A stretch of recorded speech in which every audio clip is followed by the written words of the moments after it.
Hi friends, welcome to my ఇంటి రుచులు. ఇవాళ మన కిచెన్లో చింత చిగురుతో జీడిపప్పు ములక్కాడ కర్రీ ఎలా ఉండాలో చూపిస్తాను. ముందుగా మనం చింత చిగురుని మార్కెట్ నుంచి తెచ్చుకుని 2 టైమ్స్ వాష్ చేసుకుని పొడి క్లాత్ మీద ఆరబెట్టి బాగా ఆరిపోయాక చేతితో ప్రెస్ చేసుకుని ఇలా కాడలు లాంటివి సెపరేట్ చేసుకోవాలి. మిగతా ఆకుని ఒక 15 మినిట్స్ మనం చేతితో ప్రెస్ చేస్తే మంచి పౌడర్లా రెడీ అవుతుంది. ఇది చింత చిగురు దొరికే సీజన్ అండి. ఈ సీజన్ దాటితే మీకు చింత చిగురు మళ్ళీ 1 year వరకు దొరకదు. ఈ చింత చిగురు అంతా పౌడర్లో చేసుకుని పక్కన పెట్టుకోవాలి. మనకి చింత చిగురుతో నాన్ వెజ్ కర్రీస్ కూడా చేసుకోవచ్చు. రొయ్యల కర్రీ, మటన్ కర్రీకి ఈ చింత చిగురు చాలా బాగుంటుంది. అలాగే మనం నైట్ అంతా జీడిపప్పుని నానబెట్టుకుని ఇలా చూస్తే మంచి టేస్ట్ వస్తుంది. నానబెట్టిన జీడిపప్పు బాగా స్మూత్గా ఉంటుంది. అప్పటికప్పుడు జీడిపప్పు అయితే అంత టేస్ట్ రాదు కాబట్టి నైట్ అంతా నానబెట్టుకున్నాను జీడిపప్పుని నేను. అలాగే ప్యాన్ పెట్టి 2 స్పూన్స్ ఆయిల్ వేసి ఒక పెద్ద ఆనియన్ని ఇలా పీసెస్ చేసుకుని ఆనియన్స్ వేసి ఫ్రై చేసుకోవాలి. ఒక 2 మినిట్స్ ఫ్రై చేశాక మనకి రుచికి సరిపడా సాల్ట్ వేసుకోవాలి. నేనైతే 1 స్పూన్ సాల్ట్ వేసుకున్నాను.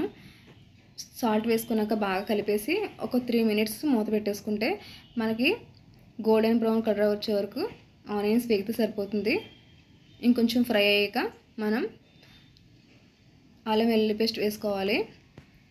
బాగా ఫ్రై అయిపోయి కదా, ఇప్పుడు 1 స్పూన్ అల్లం వెల్లుల్లి పేస్ట్, 2 స్పూన్స్ గసగసాలు, ధనియాలు, జీలకర్ర పేస్ట్ వేసుకోవాలి. మేము వెజ్ కర్రీస్లో ఎక్కువ గరం మసాలాలు వాడమండి. అప్పటికప్పుడు ధనియాలు, గసగసాలు, జీలకర్ర ఇలా పేస్ట్ చేసుకుని వేసుకుంటాం మేము.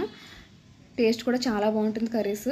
ఒక 3 మినిట్స్ వీటిని మూత పెట్టేసి బాగా వేగనివ్వాలి. ఈ మసాలా అంతా బాగా వేగిపోయింది కదా, ఇప్పుడు మనం ముందుగా నానబెట్టుకున్న జీడిపప్పుని అలాగే కట్ చేసి పెట్టుకున్న ములక్కాడని ఇందులో వేసేసుకుని ఒక 2 మినిట్స్ మాత్రం కుక్ చేసుకోవాలి.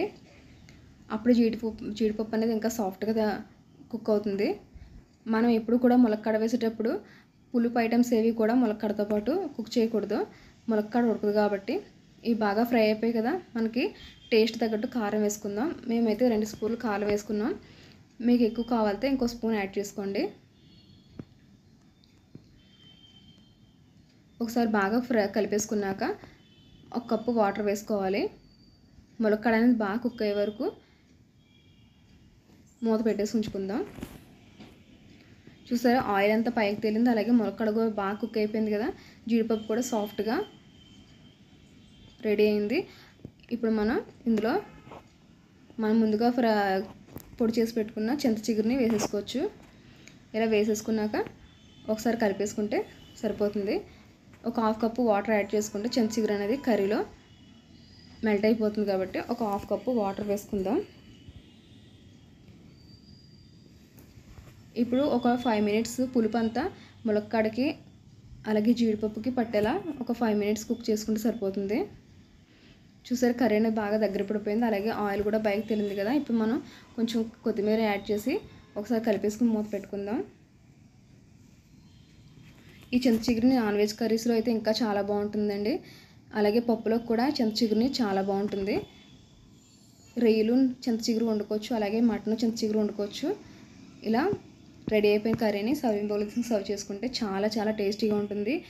వేడివేడి అన్నంలోకి కానీ లేదా రోటీలోకి కానీ చపాతీలోకి కానీ కర్రీ చాలా బాగుంటుంది. ఈ వీడియోకి నచ్చితే లైక్ చేయండి, కామెంట్ చేయండి, షేర్ చేయండి, సబ్స్క్రైబ్ టు మై ఇంటి రుచులు. తప్పకుండా మా ఛానల్ని ఫాలో అవ్వండి, సబ్స్క్రైబ్ చేయండి. ఈ కర్రీకి నేను ఒక 100 లైక్స్ ఎక్స్పెక్ట్ చేస్తున్నాను. ప్లీజ్ మమ్మల్ని సపోర్ట్ చేసి లైక్స్ ఇవ్వండి. ఈ వీడియో ఇంకా మీకు బాగా నచ్చితే మీ ఫ్రెండ్స్ అండ్ ఫ్యామిలీకి షేర్ చేయండి. Thanks for watching.